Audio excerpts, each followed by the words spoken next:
But the most extraordinary game of the whole season in Spain came on the 30th of October when Barcelona travelled to the Vicente Calderón to take on Atletico Madrid.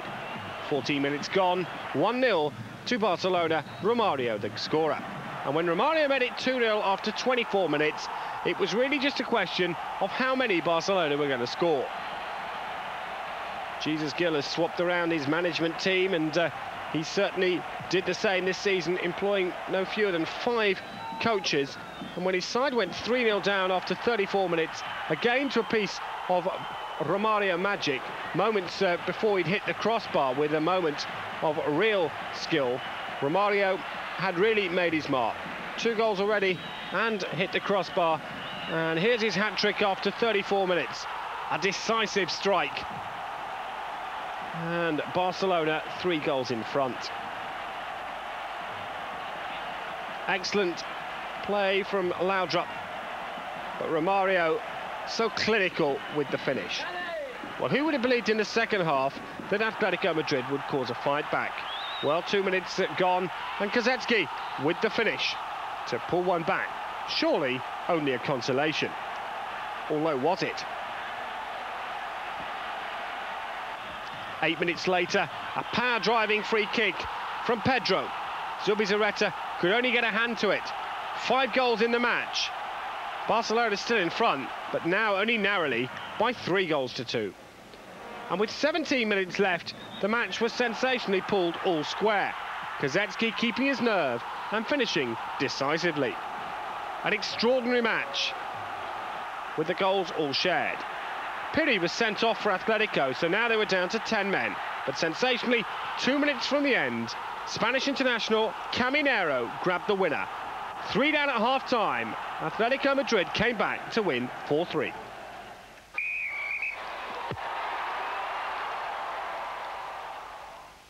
And so to the start of 1994, and what bigger match to greet the Nou Camp Stadium than the visit of Real Madrid. And Barcelona were on hot form, particularly Romario.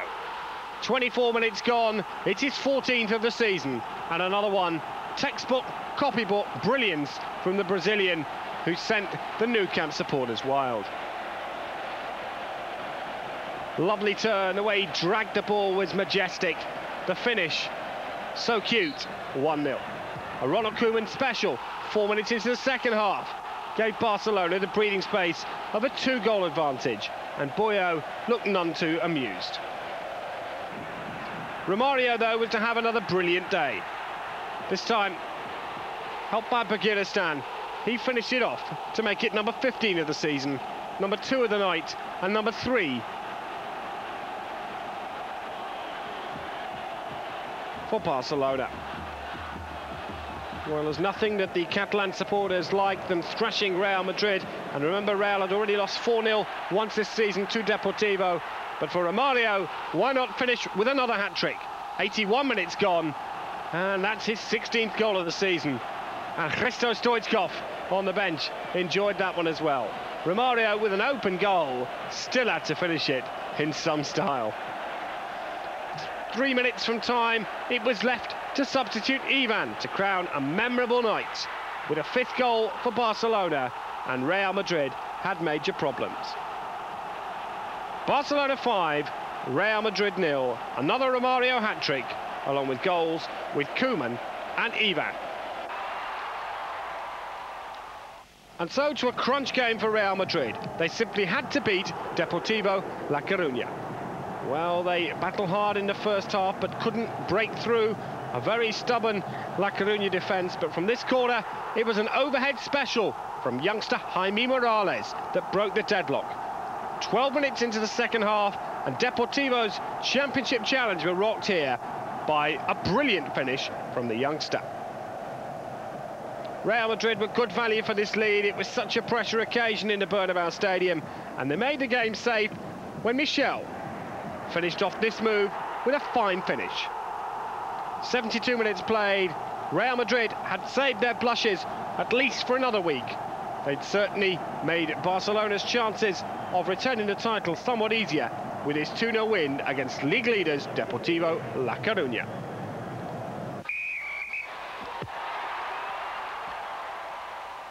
With 2 weeks to go in the Spanish season, Barcelona came here to take on Deportivo La Coruña, knowing nothing less than a victory would do.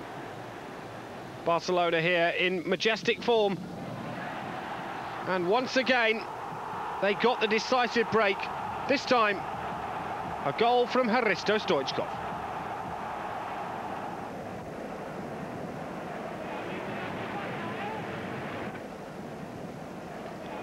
Fine header from Stoichkov, giving them the lead by 1-0. Stoichkov again was so influential in this second goal. And this time it was Romario once again to finish it off. The crunch game of the season, and Romario had done it again.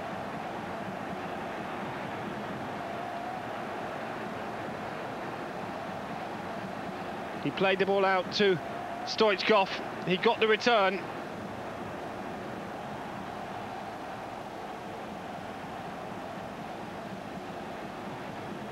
And 2-0 with the two star-studded players in this Barcelona side contributing to the cause.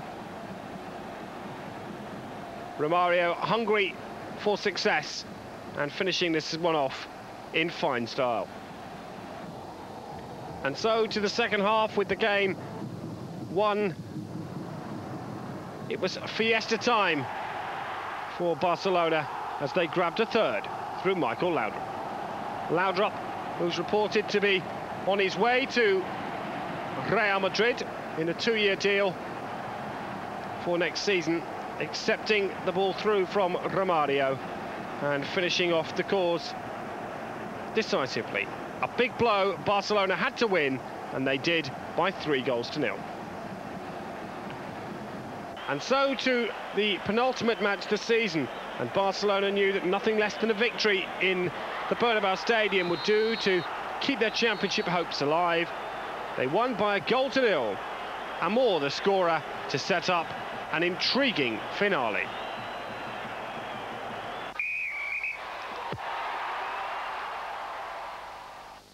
Well, that intriguing finale was set about with Barcelona taking on Seville, knowing that nothing less than a victory would do for them, whereas Deportivo La Coruña against Valencia knowing that Deportivo, if they won, would win the Spanish title. So it was out of Barcelona's hands, and there were huge crowds and massive media interest around both stadiums. Certainly tension filled the stadium in La Coruña, but it was tension all the way for Barcelona against Seville. Well, Barcelona made all the early running in their match against Seville.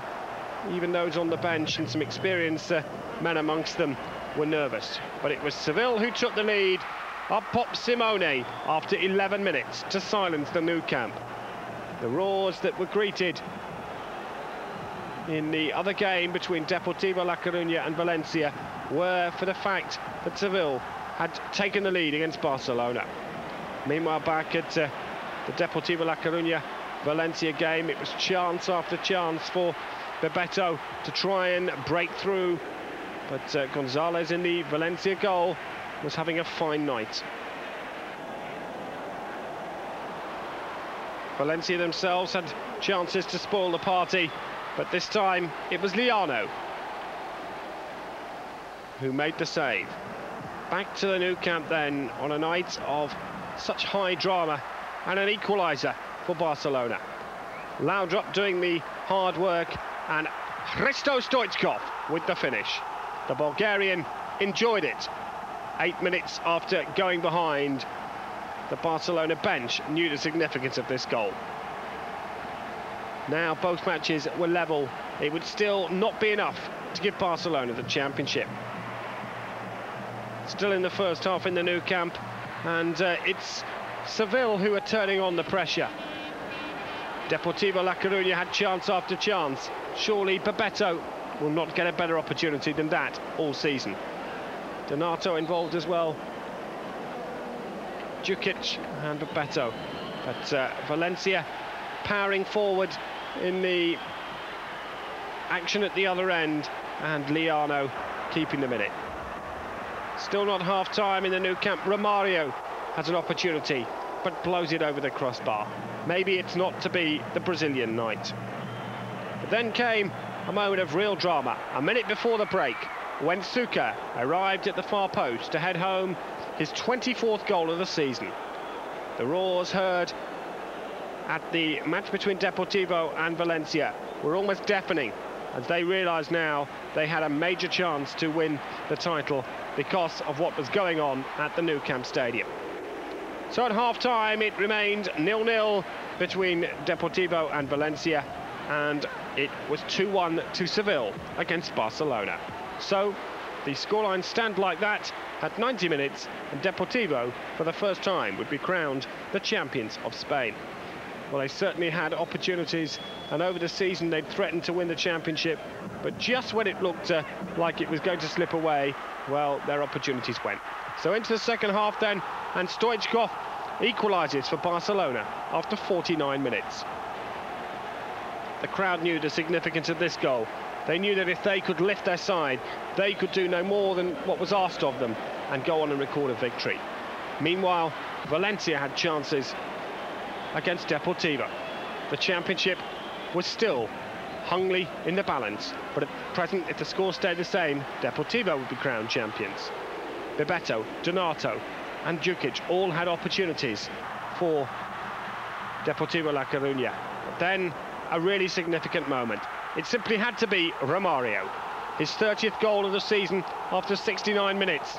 The celebrations were intense. Romario had done it again, and Barcelona had taken the lead. The Catalan crowd were now right behind Barcelona, and once again they pressed forward. A great piece of play by Stoichkov, a simple task for Laudrup. 74 minutes gone. Barcelona now 2 goals in front, and surely they'd done enough to put pressure on Deportivo to score a goal. They only had 18 minutes to do it. Barcelona knew that they'd done enough from their point of view.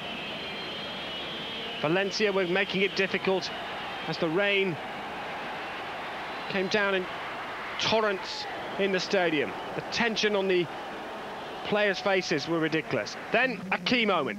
Off goes Donato. One wasn't to know it at the time. Donato, the first choice penalty taker for Deportivo La Coruña. Then another goal, this time for Baquero. 3 minutes to go. Many of the supporters with radios to their ears, checking to see that there'd been no goals between their arch rivals Deportivo and Valencia. Now into the final minute of the match, and the most dramatic climax to a football season one can recall occurs here. Was this a penalty? Well, the referee had no doubt, and so the opportunity for Deportivo La Coruña to win the Spanish championship. So, first choice given to Bebeto. He turns it down. Yugoslav Djukic has the opportunity. The penalty is sensationally saved by Gonzalez, and there went the opportunity for Deportivo to win the Spanish championship. Unreal, unbelievable. Well, that's certainly the reaction to those in the crowd. You'll hear a huge roar here from the Nou Camp Stadium. That is to signify that the penalty had been missed, that the final whistle had blown, and that Barcelona were champions once again in unlikely fashion.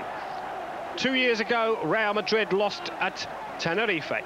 Last year, Real Madrid lost at Tenerife. Now, it was an ex-Yugoslav, Djukic, who'd missed a penalty.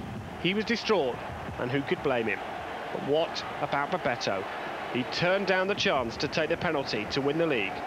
How does he feel? Barcelona champions, and they celebrated long into the night. And so to our look back at the French season, and we start with the South Coast derby between Cannes and Marseille. An important game at the start of the season for Cannes, and they were given an opportunity to go behind here as Marseille were given this penalty. Boxis involved in the tussle by Paulet. Then from Lemerson, it was adjudged being brought down, and so Alan Boxis, the Croat, to have the opportunity to give Marseille the lead. Remember, the champions of France, the deposed champions of Europe, here against a team managed by Luis Fernandez with a hot reputation. 26 minutes gone then, and Marseille make the ideal start. Paris Saint-Germain, tipped by many to win the championship, opened with a 2-1 victory against Lille. 2 goals there for David Ginola. But can hit back here 12 minutes later, a spectacular goal from Priou. A lob of the highest quality after a great ball forward by Banin gave Luis Fernandez plenty of hope, as the half-time score was Cannes 1, Marseille 1. This was a smashing match to get the French season underway with, and won by the underdogs Cannes here after a bizarre piece of play and a long-range shot from Ferroui. Barthez looks dismayed. Luis Fernandez knows that he'd started with a victory against Marseille.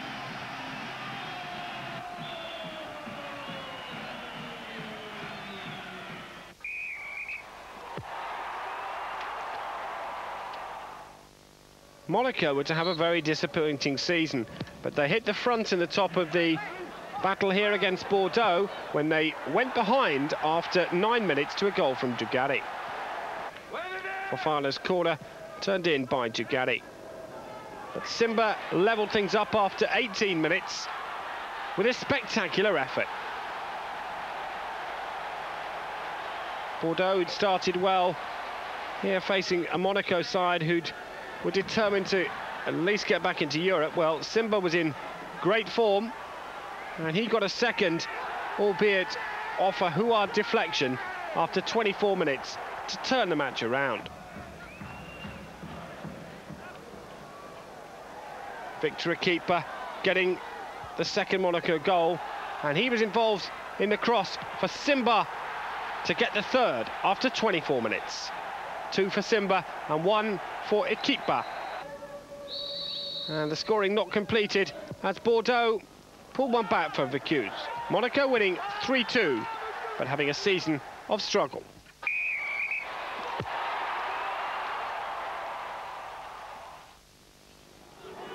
And so to the first big battle of the season, Marseille against Paris Saint-Germain. And just 1 goal was to determine the outcome here, and it was Croat Alain Boxis who got the decisive moment 3 minutes from time. Lama disappointed. Marseille move into 7th place, with Paris Saint-Germain struggling in mid-table.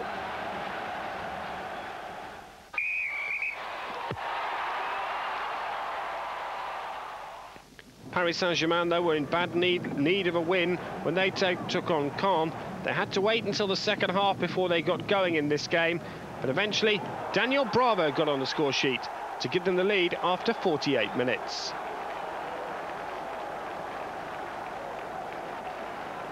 Xavier Graveline's cross, and Bravo with the finish, and this was to be the start of a great run by Paris Saint-Germain.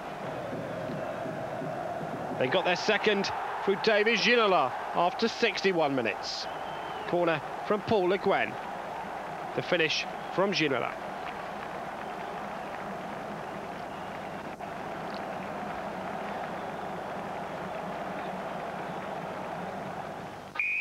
The French league was to be very open and very interesting at this stage, with Bordeaux making the early pace. Victory here against Marseille would put them in a tremendous position, and when they took the lead, thanks to this goal from Payet, things looked very rosy indeed.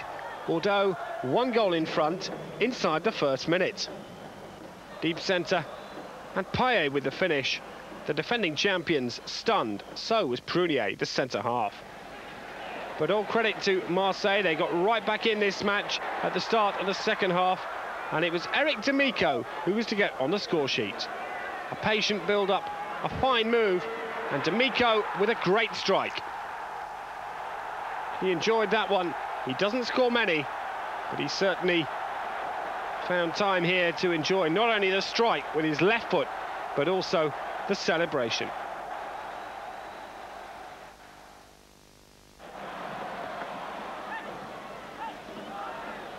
Marseille made it 2-1, 17 minutes from time. This time it was due to well with the finish.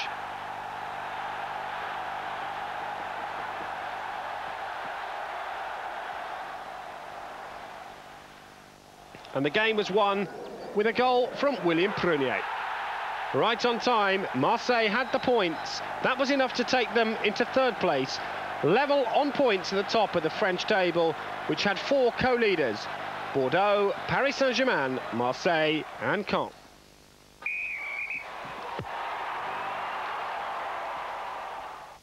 But Paris Saint-Germain were the form team, and they knew that if they could beat Auxerre, they'd go top of the table. George Weah got them off to a great start after 20 minutes with his fine goal. All credit to Paul Le Guen for his move, but George Weah kept his nerve and beat Martini 20 minutes gone, 1-0. Valdo here, the Brazilian who's going to miss out on World Cup qualification with Brazil. He's not in their squad, setting up Paul Le Guen after 27 minutes. Le Guen with a wonderful strike. Martini may have been slightly unsighted, but had no chance. Now Paris Saint-Germain were on a roll, and with George Weah, the target man, in the centre, he headed home decisively for a wonderful third after 30 minutes. A really great header this from Weah. He knew exactly where that was going. 3-0 Paris Saint-Germain after half an hour. And they sewed the game up thanks to a David Ginola special. 15 minutes from time, Ginola showed he had pace, courage and a great finishing technique from a narrow angle. Paris Saint-Germain go top with a 4-0 win against Auxerre. They go on top on goal difference from Bordeaux and Cannes, with a point further back to Nantes.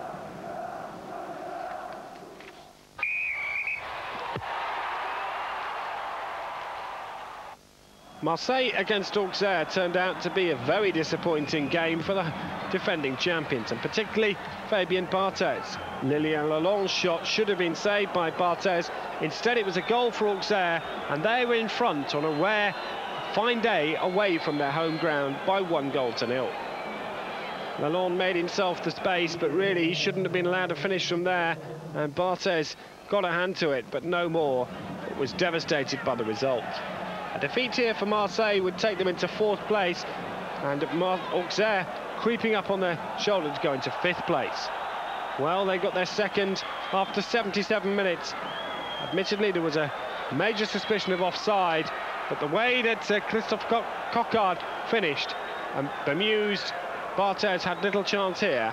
13 minutes from the end, and Auxerre had really put a huge dent into the championship challenge of Marseille. Coquard here with a tremendous run, weaving his way around the Auxerre defence and finishing decisively. And to rub salt into the wound in stoppage time, it was Lilian Lalonde who completed the scoring. Completely losing the markers. It was a day that Prunier wanted to forget. Lalonde finished simply to give Auxerre a priceless victory, and Marseille a very, very bad defeat.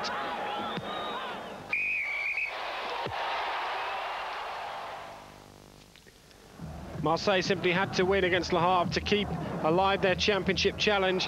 Well, they were given a big boost in this match. Free kick on the edge of the area, and it's Cassini. Pivoteau had little chance, and congratulations all round. It certainly may have taken a deflection, but Marseille supporters in the crowd knew that nothing less than a victory would keep them in with a chance to remain 6 points of Paris Saint-Germain. Well, they made it 2, a penalty here, and really there can be little doubt.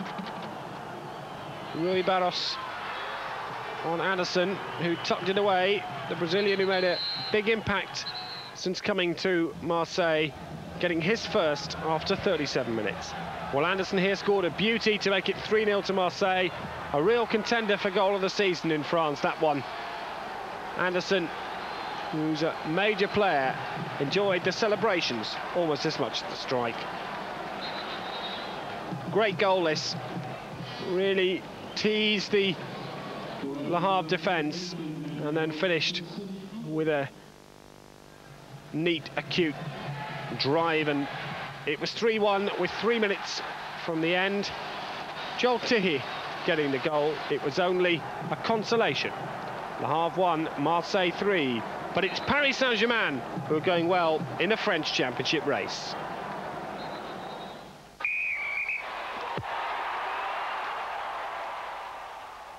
And so a Friday night in January was to be the decisive night in the Championship agenda. Marseille knew they just simply had to win, even this early in the season. And what a blow to them when they went a goal behind after just 11 minutes. What a goal it was. Brilliant move, and Paul Le Guen's finish had sent the Parc des Princes into ruptures. Great play from Ginola and from Weir. His ball to Ginola, the cross for Le Guen. A fabulous goal. But the lead lasted only 3 minutes as Marseille had to thank some brilliance from Anderson. Voller nicking in to send the Marseille fans into a sense of delight. 1-1, and Marseille were to hold on despite having Anglois sent off after 68 minutes. But in the end, it was a great point for Paris Saint-Germain. 1-1 in the key match.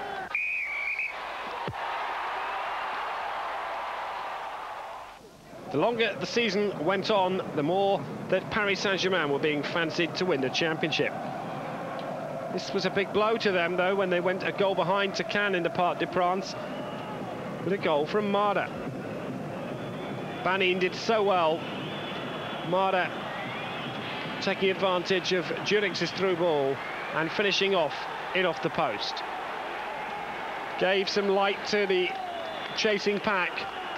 Marseille knew that if Paris Saint-Germain could be beaten here, the lead could be down to 5 points.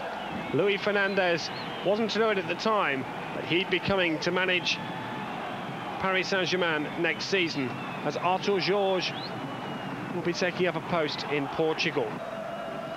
Well, Paris Saint-Germain did get level here after 30 minutes. It was George Weir in the end who was credited with that goal as a scramble inside the penalty area, but an important one nevertheless, and Paris Saint-Germain were level. A victory would set them up with a 7-point advantage at the start of April, and there was certainly no fooling as to who was the superior side in the second half. Once again, it was the pace of Ginola, his subtle guise and quality crossing that was to prove decisive. And when the ball came down to Le Guen, rather like some of the other goals he scored in the campaign, Guérin finished it off. Paris Saint-Germain 2, Cannes 1, and the championship was one step closer.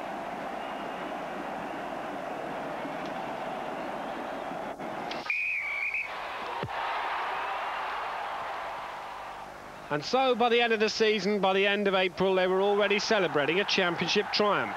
And Ricardo got the decisive goal in the home game against Toulouse. Championship celebrations were certainly there for in order.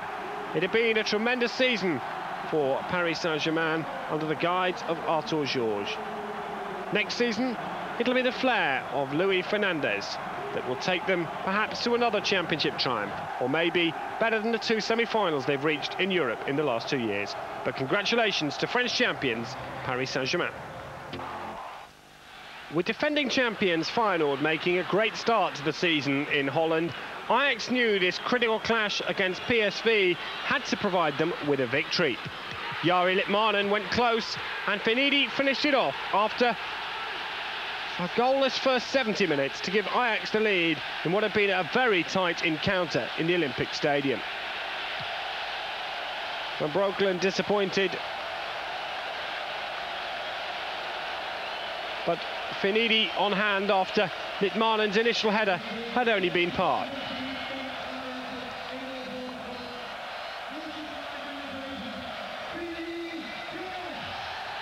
Finidi, the Nigerian, could be another star in the World Cup finals. Ardemos, the PSV coach, must have feared the worst as Ajax came surging forward, and 3 minutes from time they made the game safe.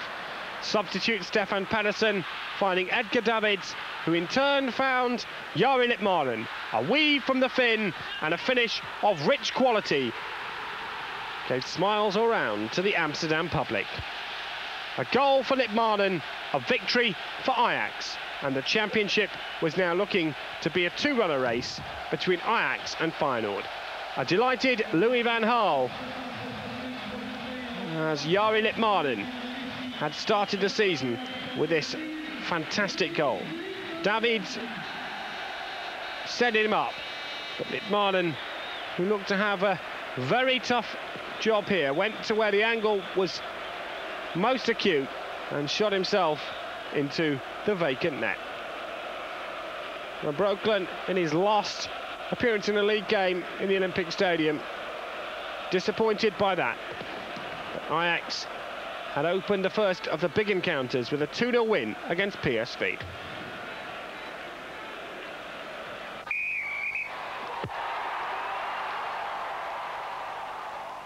And so the stage was set for the showdown between Ajax and Feyenoord in the Olympic Stadium.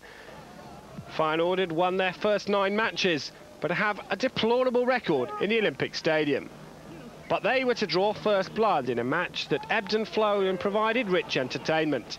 Johnny Metog involved, and so was Reggie Blinker.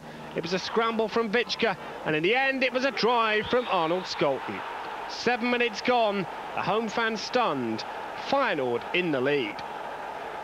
Only once before they started the season with 10 successive victories, and those travelling supporters from Rotterdam have been on the end of several hidings when they'd been to this Olympic Stadium in the past. Their delight was unparalleled when Skolten drove them home to an early advantage.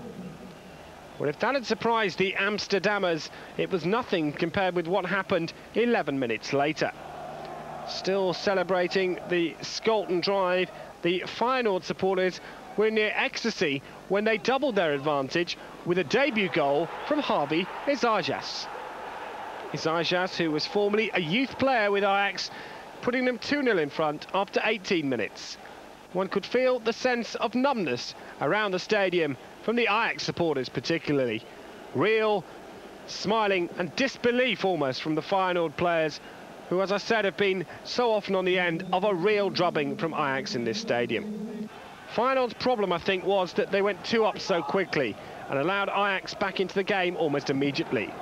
Venidi and Danny Blind combining to set up Jari Litmanen to volley home spectacularly a goal back after 21 minutes. They'd only been 2 down for 3 minutes, and that could have proved so costly for Feyenoord. One felt at the time that that was a really important goal from Litmanen, not just in the match, but in the state of the whole Dutch season, and how right that turned out to be. Litmanen here beating De Goey with a neat volley after the cross from Danny Blind. Had Feyenoord gone away with the 2 points in this match, it really would have been so significant. But Ajax gradually got themselves back into the contest and threatened to equalise with this powerful run from Clarence Seedorf. Only a brave and brilliant off-the-line clearance from Boss denying Seedorf a goal his performance richly deserved. Seedorf may be only 16, but he has the power of a 26-year-old and the finesse of somebody much older. But in the end, it was left to that man, Jari Litmanen, to provide the finishing touches on what had been a memorable afternoon in the Olympic Stadium. Venidi at the back post, Litmanen in the centre. 88 minutes gone. The final had heads dropped. The Olympic Stadium erupted. Ajax had got out of jail. 2-2, and with the celebrations, you thought they'd have won the championship.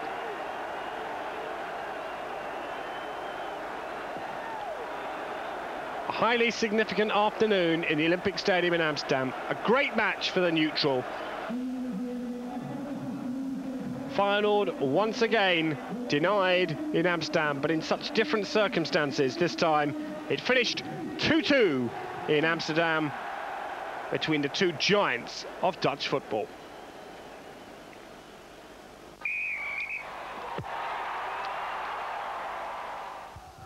PSV against Feyenoord, and another test for Feyenoord, the champions in their championship defence. But they answered the critics early in this one after 18 minutes. Reggie Blinker finding Gaston Taument. He did the rest on a bitterly cold night in the Philips Stadium, rounded the keeper and scored the opening goal. Taument giving Van Breukelen no chance, and accepting Blinker's invitation to the challenge with some aplomb, and giving Feyenoord the lead after 18 minutes. 6 minutes later, though, it was the tough conditions and a bad piece of misjudgment from the international goalkeeper Ed de Huy. Completely misjudging that and letting in Lamptey for the equaliser. The celebrations charismatic as one would expect. One has to feel sorry for de Huy. He found a piece of ground that gave the ball a very untrue bounce. And as he came out, he could only get fingertips to it. Lamptey kept his nerve and finished off into an empty net to make it 1-1 after 24 minutes. Well, we had to wait until 5 minutes from time before we had another goal, and it was typical. It was Taument involved. Waited for the opportunity, then left it to Blinker, who scored to make it 2-1 to Feyenoord, and Reggie Blinker. Really excellent play from him. He battled away, saw his chance, and with the flick finish, ran off to the delight of his own supporters. Hank Fraser sent a towering ball through to Taument with a minute left. This time it was Taument to finish and give Feyenoord the victory that looked so unlikely 10 minutes earlier. Final score in the Philips Stadium: PSV 1, Feyenoord 3.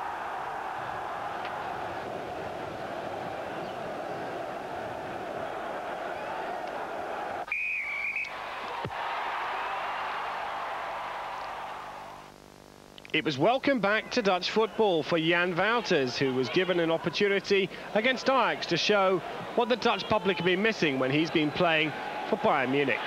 Wim Kief's delightful through ball to Arthur Newman on the chase for one of the goals of the season, in one of the performances of the season in Holland for PSV. Ajax may have ended up by being champions, but you wouldn't have believed it if you'd witnessed this in Eindhoven on a cold February night. It was vintage stuff from PSV, and this was a fantastic goal. Kieft saw Newman's run, he outpaced Frank de Boer, kept his nerve and finished in some style. For the second year running, PSV were without goalkeeper Hans van Breukelen in this encounter. Well, he didn't have too much to do, as PSV continued to dominate in the first half and got their second after 25 minutes. Again, it was Lamptey. It was a memorable match, this, for PSV, and to be quite honest, they could have scored far many more than the 4 they did. The chances rained relentlessly on Edwin van der Sar's goal. Wim de Ron's long clearance led to the third goal initially, and Kalusha was involved in this as well. Siloy caught out, and in the centre was Wim Kieft. He hadn't scored many. In fact, his barren spell had been talked about in the Dutch national press. Only 1 goal since April, and that was against NAC. And he'd missed some sitters for Holland as well, notably one against San Marino that seems to be played every week on Dutch television. Well, PSV leading 3-0 at half-time, and they got a fourth very quickly in the second half. Again, a fantastic move, a flowing piece of play, again involving the half of the field. And once again, it was Neil Lamptey with a charismatic finish.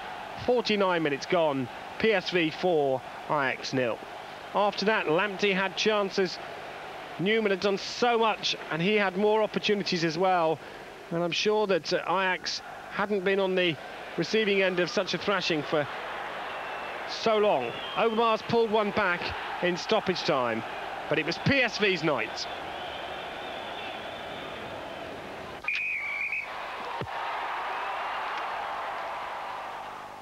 But apart from that night in Eindhoven, it had been a season to remember for Ajax in the league. They may have lost sensationally in the Dutch Cup semi-final to NEC. They may have gone out in the quarterfinals of Europe to Parma. But not even the parachutists could interrupt preparations for the championship celebrations that was to come in that May afternoon against Heerenveen.